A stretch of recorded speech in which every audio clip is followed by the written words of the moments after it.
साथियों, मैं सरस्वती खंडूड़ी मोटिवेशनल के अगले अंक में आपका स्वागत करती हूँ। कल हमने भाषा के सौंदर्य पर बात की थी। आइए इसे उत्कृष्ट कैसे बनाया जाए, इस पर चर्चा करते हैं। जब आप लीडर होते हैं, अपनी ट्रेनिंग सेशन के दौरान टीम को संबोधित कर रहे होते हैं, तो आपकी भाषा और उसे प्रस्तुत करने का तरीका दोनों महत्वपूर्ण होते हैं। आपके विचार आपके मुख से भाषा के माध्यम से जनसमूह तक पहुँचते हैं। यदि आपका लहजा और आपके हाव भाव आकर्षक होंगे, तभी वे श्रोता का मन बांध पाएंगे। आपकी वाणी में स्पष्टता और ठहराव होना चाहिए। ऐसा न लगे कि आप कोई चैप्टर पढ़ रहे हैं। आप जो कह रहे हैं उसे लोगों की समझ में आना भी आवश्यक है, वरना कोई आपको कैसे सुनेगा। किन बातों और विचारों को आपने विशेष बल देकर बोलना है, आपको पता होना चाहिए।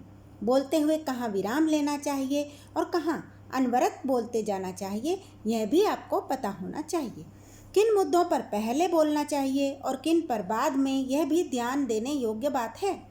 यदि आप रटे रटाए वाक्य सुनाना जारी रखेंगे तो लोग आपको ज़्यादा पसंद नहीं करेंगे।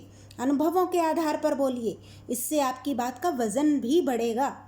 बोलते समय यदि आप माइक का इस्तेमाल कर रहे हैं तो ध्यान रखें, माइक ना तो होठों के बिल्कुल करीब हो, ना ज़्यादा दूर। इससे आपकी आवाज़ की गुणवत्ता प्रभावित होगी। आवाज़ का फ्लो एकदम स्मूथ होना चाहिए।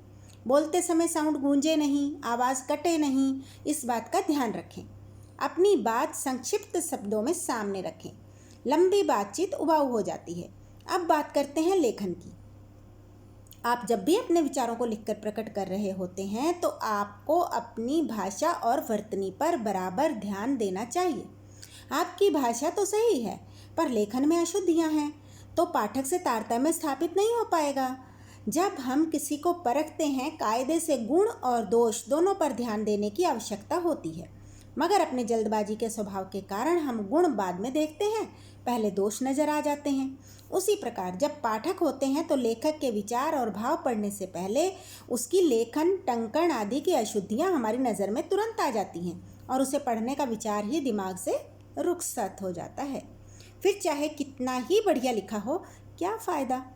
अतः लिखते हुए विराम चिन्हों, अंतराल और अनुच्छेद पर ध्यान दें। इसके साथ साथ व्याकरण संबंधी गलतियां जैसे लिंग वचन का ज्ञान होना भी आवश्यक है। तभी आप उत्कृष्ट लेखक या प्रभावी वक्ता बन पाएंगे। धन्यवाद।